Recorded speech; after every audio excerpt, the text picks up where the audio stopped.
My dear children, I am Virendra Singh from science math study platform. प्यारे बच्चों, मैं Virendra Singh science math study platform से today I want to discuss about difference between breathing and respiration. प्यारे बच्चों, मैं आज जो है जीव विज्ञान के एक महत्वपूर्ण टॉपिक ब्रीदिंग एंड रेस्पिरेशन, सांस लेना और श्वसन, इन दो महत्वपूर्ण बिंदुओं पर चर्चा करेंगे कि दोनों में क्या अंतर है। तो आप लोग अगर हमारा वीडियो पसंद आएगा तो लाइक, सब्सक्राइब कर और शेयर करना न भूलिएगा। प्राय जो है ब्रीदिंग, सांस लेना और श्वसन प्रक्रिया को बच्चे एक ही मान लेते हैं, लेकिन श्वसन क्रिया क्या है और सांस लेना क्या है। सांस लेने की प्रक्रिया वह होती है जिसमें कि हम वायु को नाक से, नासा छिद्र से अपने फेफड़ों तक पहुंचाते हैं। तो सांस को अंदर खींचने की प्रक्रिया को हम अंतः श्वसन कहते हैं, इनहेलेशन। और जब हम सांस को अंदर खींचते हैं तो उसमें जो ऑक्सीजन का प्रतिशत है 21% रहता है, कार्बन डाइऑक्साइड का प्रतिशत 0.02% रहता है।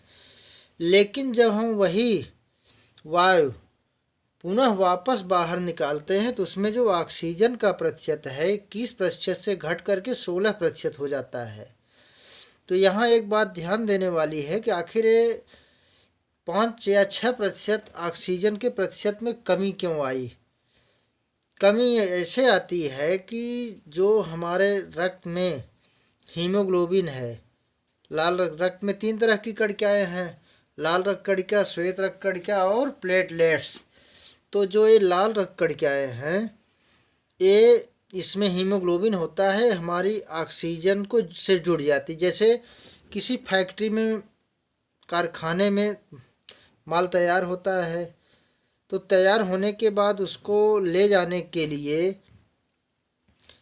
ट्रक की ज़रूरत पड़ती है, वाहन की ज़रूरत पड़ती है। तो वहाँ से वो तैयार माल हर गंतव्य स्थान तक मार्केट में पहुँचाए। उसी तरह से जो हीमोग्लोबिन है, ये हीमोग्लोबिन क्या करता है, ये फेफड़े से ऑक्सीजन को लेकर के आपके शरीर की सभी कोशिकाओं को पहुंचाता है।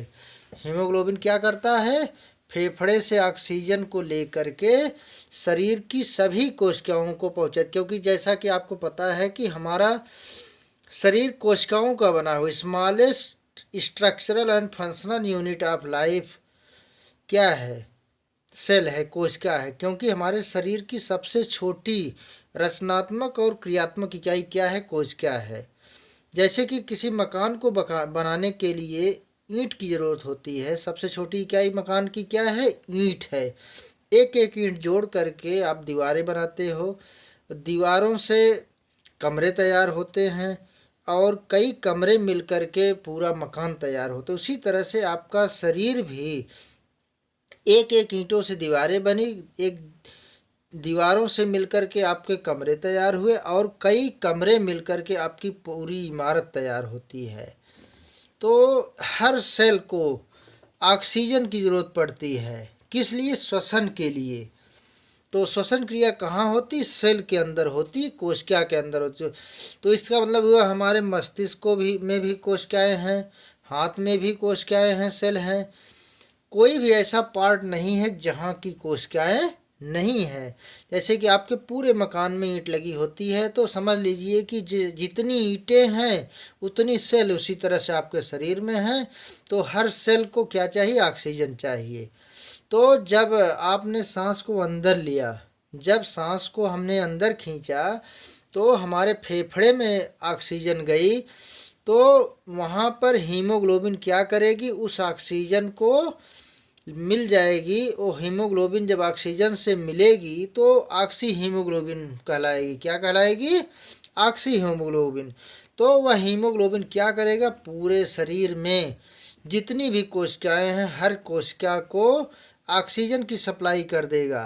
तो आपने क्या देखा, फेफड़े में ऑक्सीजन आपके नाक से होते हुए श्वास नली से होते हुए फेफड़े में पहुंची ऑक्सीजन, और वहाँ पर रक्त नलिकाओं के द्वारा, अर्थात दो तरह की नलिकाएं आपके शरीर में, एक आर्टरी है, दूसरी वेन है। आर्टरी में प्योर ब्लड बहता है, अर्थात जिसको हम धमनी कहते हैं। दूसरी क्या है, सिराएं हैं, जिसको वेन कहते हैं, जिसमें एक अशुद्ध रक्त बहता है। आप देखोगे तो जो आर्टरीज होती हैं वो गहराई में होती हैं, अर्थात धमनियाँ जो होती हैं गहराई में होती हैं, और जो सिराएं होती हैं वो ऊपर होती हैं। जो वेन्स होती हैं ऊपर होती हैं। केवल वही सभी आर्टरीज में प्योर ब्लड बहता है एक्सेप्ट पल्मोनरी आर्टरी, और जो है केवल सभी सिराओं में जो है अशुद्ध रक्त बहता है, केवल पल्मोनरी वेन को छोड़ करके। तो इसको हम आपको अगले अपने टॉपिक में ब्लड सर्कुलेशन में बताएंगे, इसका डिटेल आर्टरीज और वेन से रिलेटेड। यहाँ हम आपको श्वसन और ब्रीदिंग के डिफरेंस को बता रहे हैं। तो अब हमने क्या देखा कि जब हीमोग्लोबिन ऑक्सीजन के साथ जुड़ा तो ऑक्सी हीमोग्लोबिन बना, और यह ऑक्सी हीमोग्लोबिन जो है, अर्थात हीमोग्लोबिन शरीर की सभी कोशिकाओं को, हाथ पैर सिर माने फेफड़े हृदय हर जगह जो है ऑक्सीजन की सप्लाई कर दिया। अब ऑक्सीजन जो है आपकी कोशिकाओं में पहुंच गई, तो श्वसन क्रिया ऑक्सीजन में कहाँ होती है, माइटोकॉन्ड्रिया में होगी। कहाँ होगी, माइटोकॉन्ड्रिया में होगी। माइटोकॉन्ड्रिया को इसीलिए कोशिका का ऊर्जा गृह कहा जाता है। अब जब जो है ऑक्सीजन आपके माइटोकॉन्ड्रिया में पहुंच गई तो किसका श्वसन करेगी, तो इसके लिए जब आप भोजन ग्रहण करते हो तो भोजन ग्रहण करने की प्रक्रिया में आप कार्बोहाइड्रेट लेते हो। क्या लेते हो, कार्बोहाइड्रेट। वो कार्बोहाइड्रेट हमारे आपके सीधे काम में नहीं आने वाला है, उसका क्या होगा, डाइजेशन होता है आपकी आहार नाल में, उसका डाइजेशन हो जाएगा तो कार्बोहाइड्रेट किस में परिवर्तित हो जाएगा, ग्लूकोज में कन्वर्ट हो जाता है। Carbohydrate is converted into glucose. तो यह इसीलिए जब आप बीमार पड़ते हैं तो हम डाइजेशन नहीं कर सकते हैं, चूँकि वही ग्लूकोज जो डाइजेशन के पश्चात हमको आपको प्राप्त होता है, वो ग्लूकोज सीधे हमको डॉक्टर क्या करते हैं, हमारी वेन्स में जो है लगा देते हैं नली के माध्यम से। चूँकि वेन्स जो अशुद्ध रक्त है हमारे शरीर में जाएगा, हार्ट में जाएगा, उसको भी आपको आगे बताएंगे कि हार्ट में किस तरह से सर्कुलेशन होता है, कैसे जो है प्योर ब्लड का शुद्धिकरण होता है, फिर उसका कैसे जो है ट्रांसपोर्टेशन होता है। हम इसको अपने नेक्स्ट वीडियो में डालेंगे, जब आप हमारे इस वीडियो को लाइक और सब्सक्राइब करोगे। तो हमने यहाँ आपको क्या बताया कि ग्लूकोज जो है डाइजेशन के, कार्बोहाइड्रेट के डाइजेशन के पश्चात यह ग्लूकोज वेन्स आर्टरीज के द्वारा, धमनियों के द्वारा हर सेल में पहुंचा दिया जाएगा, जहां हर कोशिका में पहुंचा दिया जाएगा जहां पर कि फेफड़े से आपकी ऑक्सीजन आई हुई है। तो माइटोकॉन्ड्रिया का भी दो पार्ट है, जिसमें कि एक ग्रेनम होता है, एक स्टोमा होता है। ग्रेनम में जो है आपकी प्रकाशी का ऑक्सी श्वसन होगा। अब इस ग्रेनम में आपका ग्लूकोज आ गया है माइटोकॉन्ड्रिया के ग्रेनम में, और जो है ऑक्सीजन आ गई आपके फेफड़े से।